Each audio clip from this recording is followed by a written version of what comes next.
A closer look at the latest developments in the Syria crisis. We turn to PJ Crowley, former spokesperson for the U.S. Department of State. Welcome back to the show. Thank you. A lot to get to. Yes, indeed. You know, we understand that Lavrov and Kerry were talking for 10 to 12 hours. We just saw our correspondent there. Do you really think that they can present and come up with the framework to move towards lasting peace in Syria? I mean, it sounds like they're really... Well, I think there can be some incremental steps along that line. I don't think we're talking about a home run, at this point. So, any kind of understanding and progress will be welcome news, for Syria. There's so little of it these days. But, if there's an agreement to allow the distribution of humanitarian aid, to a place like Aleppo, for example, welcome news. If there's some understanding to concentrate more effort against the Islamic State, and the al-Nusra Front now, the Fatah al-Sham, good news.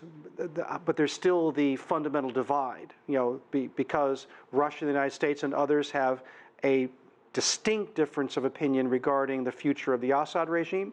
Until you resolve that major problem, you can make some progress, you can achieve some ceasefires, create some stability in pockets of Syria, but we're still a long way from saying that you have a foundation that enables real negotiation to proceed. You mentioned the humanitarian ceasefire. There's been a lot of back and forth. That's been a big sticking point, even trying to get aid into Aleppo. Right. Well, I think we have to think about steps that lead to broad stability in Syria without necessarily saying that you're able to bring the conflict to an end in any way, shape, or form. I mean, if they are able to reestablish a pause, a ceasefire, whatever you want to call it, which reduces the level of violence within Syria, that's terrific. And when they did achieve that earlier this year, it held longer than people might have anticipated. Getting back to that state would be good.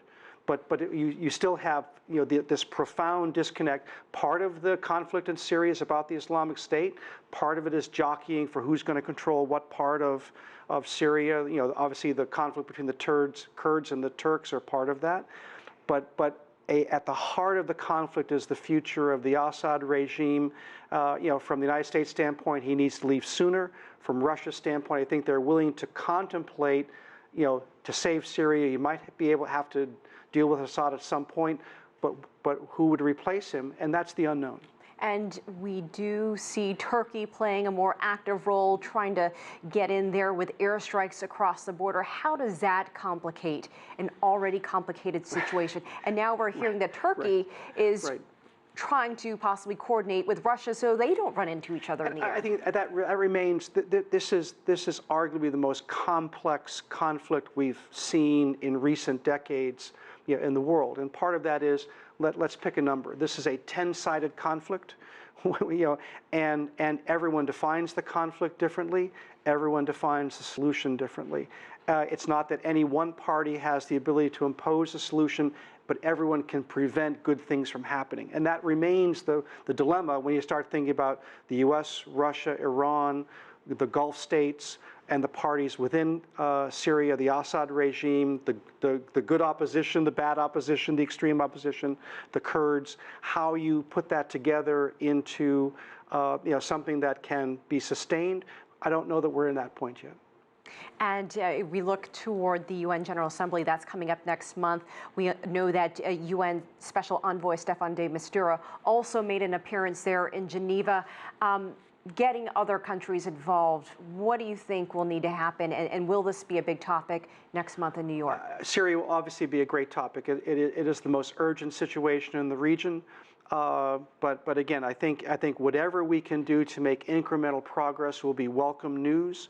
You can achieve some level of stability in certain parts of Syria, but from a U.S. standpoint, even if as we're able to take back territory from the Islamic State, as we saw this week in the conflict between the Turks and the Kurds, even when you're able to take a Jarablus or a Manjib, back from the Islamic State, who then occupies that territory. Therein lies the details, and so this is going to be something where I think we can see progress from this meeting, from future meetings, but at the heart we still have to figure out who's going to control it, what's going to be the process, and ultimately we have to wait to see how developments on the ground enable a ultimate political solution. I'm not sure we're there yet.